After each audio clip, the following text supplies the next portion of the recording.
Imagine enduring a year of relentless setbacks that threaten to derail your career, only to emerge stronger and ready to conquer the field once again.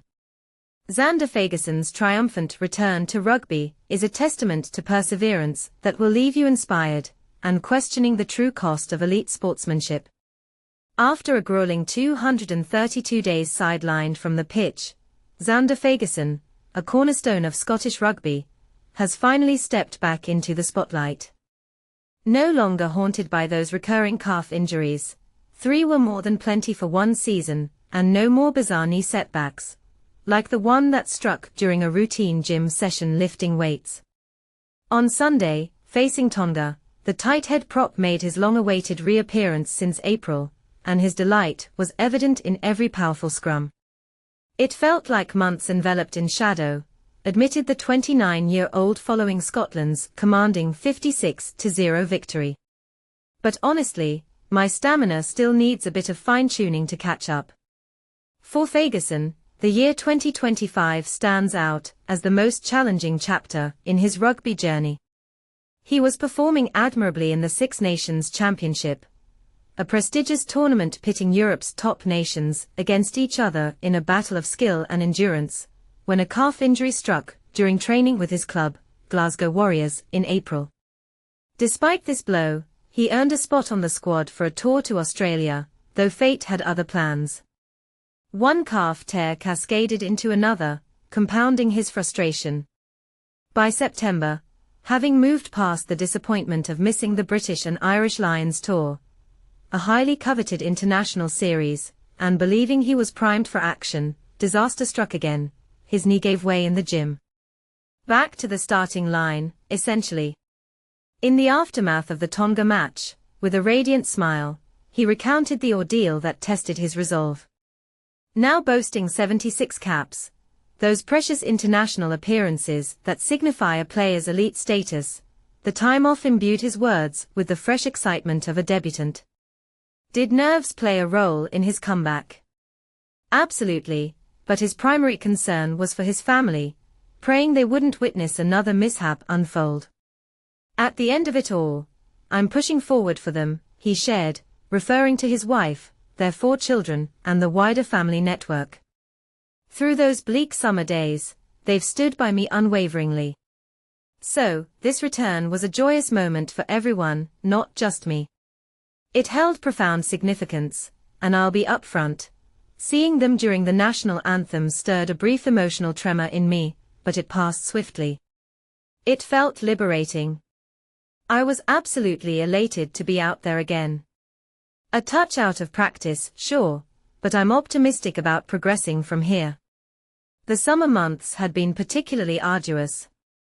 Selected for his second Lions tour, an event where players from England, Ireland, Wales, and Italy unite for a global challenge, he travelled south to prepare, enthusiasm peaking. As a tight head prop, a specialised position in rugby where players engage in intense physical confrontations to secure possession, he joined forces with talents like Tard Furlong and Will Stewart. While Furlong was tipped as the frontrunner for the starting spot in the Test matches, Fagerson was in peak form, or so it seemed. He had logged more playing minutes in the Six Nations than any other tight head, a testament to his reliability that observers recognized. Yet, the initial calf issue lingered in his mind, sowing seeds of doubt. But here's where it gets controversial. Was the pressure of high-stakes selections too much to bear? Or does it reveal the unseen psychological toll of professional rugby? "I believed I was in top shape and delivering solid performances," he reflected. "Then, it all evaporated so rapidly. I reckon I could have made a meaningful contribution in Australia." After that first calf strain, I was recovering steadily, regaining my running rhythm, and it seemed promising. I received the go-ahead to intensify my efforts. Yet, the same calf betrayed me with a tear in a different muscle, exacerbated by undetected compensations. It was devastating. Eventually, I stabilized that calf, but overstressing my left side ignited further issues. Fagerson bowed out of the Lions squad in early June. There was talk of joining the national team for their New Zealand tour, potentially being recalled for the Lions later, he reminisced. But injuries shattered those aspirations. The emotional highs and lows had worn me down, so I chose to take a step back and regroup, he disclosed. To recharge, he embarked on a month-long adventure in Asia with his wife and kids, including their newborn twins who had just turned 1. It was an ambitious undertaking, aided by his mother and father-in-law, as they explored Singapore, Vietnam, Cambodia, and Thailand. And this is the part most people miss. How do athletes balance the thrill of family escapes with the sting of missed opportunities? We created unforgettable memories I'll cherish forever, though the twins are too young to recall them, he said. The older two will hold those moments dear. We had an amazing time. I tried to set the Lions' disappointment aside, but watching the opening test stirred up some darkness within me. It was a somber period. This glimpse into the life of a top-tier athlete highlights the hidden struggles we rarely witness. Upon returning from vacation, Fagerson focused on rebuilding his physical health. However, fate intervened once more with that troublesome knee. The knee injury was the absolute nadir. He described his 4th setback in just a few months. I returned fully prepared and eager. I was thrilled to reunite with the team. In the gym, during squats and weight lifts I'd mastered over the summer, my knee protested. Walking became a challenge. Scans confirmed the worst.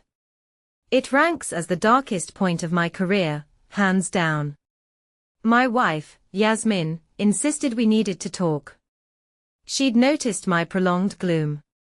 That knee blow hit hardest, because I'd just had that rejuvenating family break, felt renewed, and was poised for the new season with Glasgow. Losing that momentum was crushing. He toiled in the background, aiming for the All Blacks clash, but falling short, then targeting the Pumas match without quite reaching readiness. I couldn't fully integrate with the squad until about 3 weeks ago, he explained. With teammates on holidays or tours, it was quite isolating, showing up daily just for physio sessions. Gradually, his dedication bore fruit. My wife nudged me, saying, "Time to reclaim your true calling, your chores around the house aren't cutting it." She supports me through lows and keeps me grounded during highs. Her presence has been invaluable. I've missed the game dearly. My spirit is replenished, and I'm eager to dive back in. What do you think?